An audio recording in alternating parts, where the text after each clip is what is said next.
Good morning and welcome to Light Reflections from First Friends. We are glad you have chosen to join us for this virtual worship service and hope you find it beneficial to your spiritual journey. We consider this an abbreviated version of our in-person meeting for worship for those wishing to join us from a distance. If this is your first time joining us, First Friends is a thriving, progressive Quaker meeting in the city of Indianapolis, Indiana. We consider ourselves a loving, inclusive, joyous gathering of people seeking to know truth under the leadership of God's Spirit.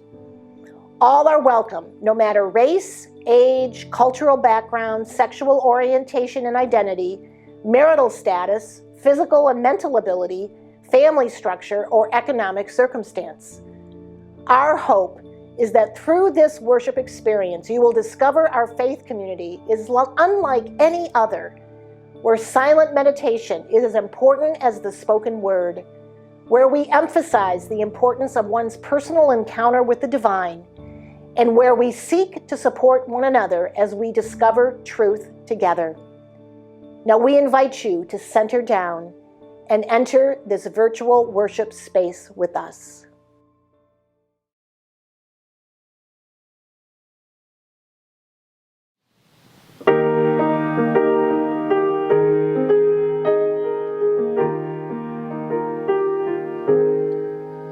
It was said that this man was of no reputation,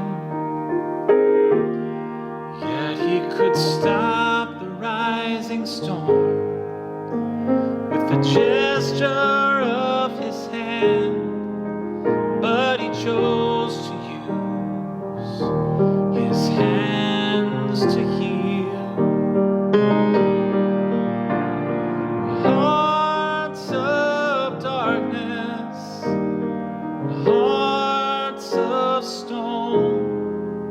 Just like mine would be revealed.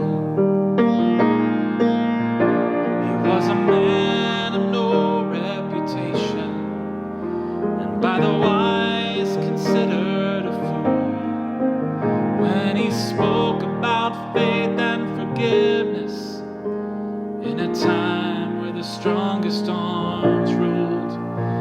But this man love the weak with relentless affection, and he loved all those poor in spirit just as they were. He was a man of no reputation.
Just as they were, he was a man of no reputation.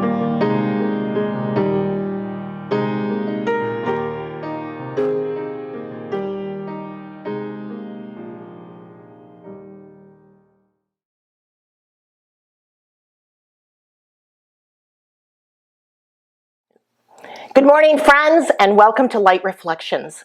Our scripture reading this morning is Matthew 23:13-15 NRSV from the teachings of Jesus. But woe to you, scribes and Pharisees, hypocrites, for you lock people out of the kingdom of heaven, for you do not go in yourselves, and when others are going in, you stop them. Woe to you, scribes and Pharisees, hypocrites, for you cross sea and land to make a single convert, and you make the new convert twice as much a child of hell as yourselves. I looked up the word passion in the Merriam Dictionary this week, as I've always had a strong attachment to this word and how it plays out in our lives. There are a few definitions: a strong liking or desire for or devotion to some activity, object, or concept, an object of desire or deep interest, ardent affection, sexual desire, emotional, an outbreak of anger like a crime of passion, the state or capacity of being acted on by external agents or forces, and when capitalized, means the sufferings of Christ between the night of the Last Supper and his death. Wow, I never thought about the diversity of how this word has come to be used in our culture. I've always thought of passion as an energy force that gets one excited, gets one motivated to do something, and comes from the heart. When I was younger, I thought more about passion between two people that were falling in love. It seems like everything the other person does is wonderful, and our passion feels intense and deep. As couples age together, the intensity of that passion might dwindle a bit, but in the best of relationships, the passion might manifest itself more in acts of service and devotion to the other person. The passion that Jesus had for humanity connects with many of these definitions. Jesus' desire for each of us to be whole and healthy, loving ourselves and our neighbors and enemies. He was willing to sacrifice his life out of his passion for us and showing us a different way to respond to oppression and violence. I think Jesus was the ultimate passionate person in his devotion, his ardent affection, his deep and abiding love for us. I started thinking about the difference between passion and obsession as I've been reading the book by Tim Egan, A Pilgrimage to Eternity, a borrowed and recommended book by Phil Goodchild. It's been a fascinating journey that Tim recorded over a number of months on his physical and spiritual pilgrimage along the Via Francigena, once the major medieval trail leading the devout from Canterbury, England, through small towns in France, Switzerland, and Italy to finally make it to Rome. Many have walked this path or are part of this path for the last 800 years. Egan shares a chapter as he enters the monastery that St. Francis founded above San Miniato in Italy about 800 years ago. Most of us have heard something about St. Francis and might be familiar with his prayer, "Lord, make me an instrument of your peace. Where there is hatred, let me sow love. Where there is injury, pardon. Where there is doubt, faith. Where there is despair, hope. Where there is darkness, light. Where there is sadness, joy." We might know a bit of his story, and it is quite a story. Francis was born into a well-to-do family in 1182 in Italy. He would have a comfortable life to follow in the footsteps of his successful merchant father. Francis in his 20s was quite the wild man, would party all night, sleep until noon, and wanted to be a knight. Probably typical of most 20-something young people back in the 13th century. To prove himself, he goes to war against his neighboring town of Perugia. He was not successful and was beaten, captured, and sent to a dungeon, and was only released because his father had the money to pay his ransom. When he returns home, he still wants to be a warrior, but this experience has changed him. He becomes depressed, and yet joins other Christians traveling to the Holy Land, as the Pope promised absolution for any participation in war.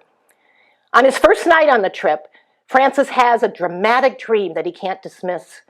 The next day, he meets a leper on the road that is a person living in the shadows. He gets off his horse and grabs the man's hand and kisses him because he's so moved. This encounter changes his life. He's incredibly taken by the encounter and begins to fast and pray. He heard Christ say to him, "Repair my church. It's broken, corrupt, run by charlatans and hypocrites." Francis goes home to tell his father of his mystical experience and his desire to shed himself of all outward trappings of wealth and privilege and to serve the poor and oppressed. His father's not happy and in fact tries to force him to remain at home. But Francis knows his calling and takes off with no possessions, no status, no home. And yet this is when his depression lifted. Townspeople thought he was crazy. He lived in a cave, begged for his food, sang with the birds, and had a joyous spirit. He once said, "It is not fitting when one is in God's service to have a gloomy face or a chilling look." Francis began attracting followers to this way of life, and he and other travelers traveled to the Pope to ask if they could establish a new religious order. The Pope informally granted them approval and established the Franciscan order in Italy. These converts lived simply, had no possessions, offered help to the poor and oppressed, and shared the message of Jesus. Francis became more well known throughout Italy as time went on. During these times, the Pope and the Church were persecuting heretics, Jews, and looking for new war with Islam. Francis goes to visit the Pope and convinces him over a 7-year period to allow him to travel to meet with the Sultan of Egypt, offering an alternative to killing each other. They listen to each other, and they learn about their respective religions, their shared religious history, and each offers admiration of certain things about the other's religion. The experience had Francis urging his followers to open their hearts to those that his Pope wants to hate and kill. Francis attracted more and more followers, and within 10 years of his death at age 45, there were 5,000 Franciscans. While the Franciscans wanted reform of their church, they never left the church, but tried to influence it from within. Today, we all know St. Francis. The Franciscan religious order is the largest one in the Catholic Church, and St. Francis is embraced by people of faith, trying to live by his words. Preach the gospel at all times. When necessary, use words. As our author continued his traveling along the Via Francigena, he came upon the town of Florence. Some of you may have been to Florence to see the statue of David, many other beautiful statues, frescoes, paintings, and all sorts of art. It has come to be known as the city of art. But in 1482, a devout man of God by the name of Girolamo Savonarola came to Florence. His background was very similar to St. Francis. He came from a privileged home. He denounced his wealth and position. He entered a life of self-denial and devotion to the Catholic Church. Like Francis, his family denounced him, and he slept on a hard surface in a cold room. Both of them saw the excesses of the Catholic Church and wanted reform. But when Savonarola became the abbot at the San Marco Monastery out of Florence, he became obsessed with the literature and art that Florence was enjoying. He thought it was pagan, evil, sensual, and exuberant. He focused on the darkest parts of the book of Revelation and thought the people wicked and God would soon punish them. He said, "I am the hailstorm that will smash the head of those who do not take cover." He was hell-bent on rooting out corruption and punishing those that did not follow God, including leaders in the Catholic Church. During his time, the church remained very corrupt, and Savonarola became angry and obsessed with destroying anyone who opposed him. He denounced the wealthiest family in Europe, the Medici family, and when they had to flee the country, Savonarola became the de facto ruler of Florence. He had a youthful mob of people in service to theocracy, carrying out his vicious acts. They went home to home, confiscated art, literature, perfume, playing cards, musical instruments, fine clothes, etc., and lit the bonfire of the vanities in 1497 in the main plaza of Florence. He wanted Florence to become a city of God. Many were tortured and killed as heretics. The next winter, crops were in short supply, money disappeared because there was no free trade, and people grew hungry. Another mob of the people turned on Savonarola, not understanding why God would do this to them when they had become the city of God. They now went after Savonarola and his disciples and had them arrested, tortured, and killed. Two men with similar backgrounds, devoted to the gospel of Christ, yet one allowed passion to turn into obsession, and the other let his passion flourish and fly towards the light. How did Savonarola start out with such good intentions, searching for the divine, end up a violent man that was swollen with his own sense of pride and power? He could not see God in poetry, art, music, and laughter. It wasn't about the Spirit for him. It was about sin, punishment, and believing the right thing. So here we have a man, St. Francis, that is as beloved today as 800 years ago. His legacy is large, and the path he showed us is one to follow into God's love and light. Then there is Savonarola, who no one's ever heard of, has no legacy or following, and gave us an example of how devotion and self-denial to God can turn into an obsession with destructive consequences. Egan makes this comparison in his book. The dichotomy of these two men is the dichotomy of the Christian faith. One side struggling against the other, an open heart against a fist. We can see this play out today in our churches and denominations. Adherence to right belief can go from passion to obsession. Holding on to anything too tightly can turn something with energy, with purpose, and with passion into something that is small-minded, ugly, and not full of God's light and love. One of Francis's core beliefs is that all of his followers were inferior to all and superior to none. This is the staying power to Francis's message, humility. May we embrace this attitude of St. Francis and live by this phrase from him. Start by doing what is necessary, then do what is possible, and suddenly you are doing the impossible. That is where passion should live, friends. As we enter our time of unprogrammed worship, I offer a few queries for contemplation. Have any of my passions become obsessions? Do I live in humility and not hold my passions too tightly? How do I more passionately follow the path of St. Francis?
We close this time of worship with a Quaker prayer.